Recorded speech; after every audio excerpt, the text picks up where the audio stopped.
देखिए, मेरा कोई उद्देश्य सियासी बवाल मचाने का नहीं था। सिंपल सी बात है कि हमारी प्रदेश कार्यकारिणी की बैठक थी और प्रदेश कार्यकारिणी की बैठक में माननीय कंसोटिया सर, जो हमारे अजाक्स के 21 साल से अध्यक्ष थे, उन्होंने अपना इस्तीफ़ा सौंपा और इस्तीफ़ा सौंपने के बाद में सर्वसम्मति से प्रदेश कार्यकारिणी ने मुझे प्रांताध्यक्ष अजाक्स का नियुक्त किया। उसमें जो हमारा मेन मुद्दा ये था कि आर्थिक आधार पर आरक्षण होना चाहिए, सामाजिक आधार पर आरक्षण, ये एक मुद्दा अभी समाज में है।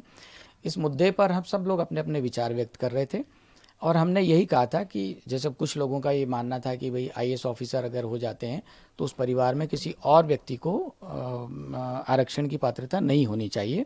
उस पर विचार व्यक्त करते हुए हमने कहा था कि यदि मान लो मेरा बेटा, चूँकि मैं आईएएस ऑफिसर हूँ और मेरा बेटे के साथ में मतलब अगर मैं आर्थिक रूप से संपन्न हो गया हूँ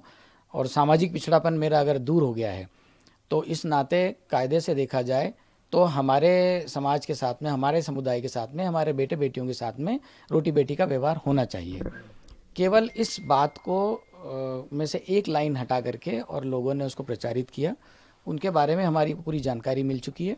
और हम अभी अजाक्स के माध्यम से वो सारी बातें मीडिया के सामने भी रख देंगे। मेरा सिर्फ यही कहना है सभी समुदाय के लोगों से कि हमारा किसी भी समुदाय के प्रति कोई दुर्भावना नहीं है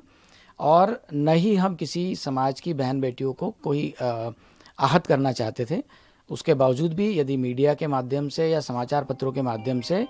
लोगों के मन में जो भी बात फैलाई गई है और उससे अगर उनको कोई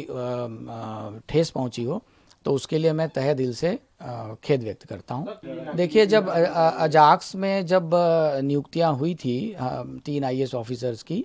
उस समय बहुत सारे संगठनों ने ये बात करी थी कि आईएएस ऑफिसर्स को इस प्रकार के संगठनों में नहीं होना चाहिए, इससे कर्मचारियों का हक मारा जाता है।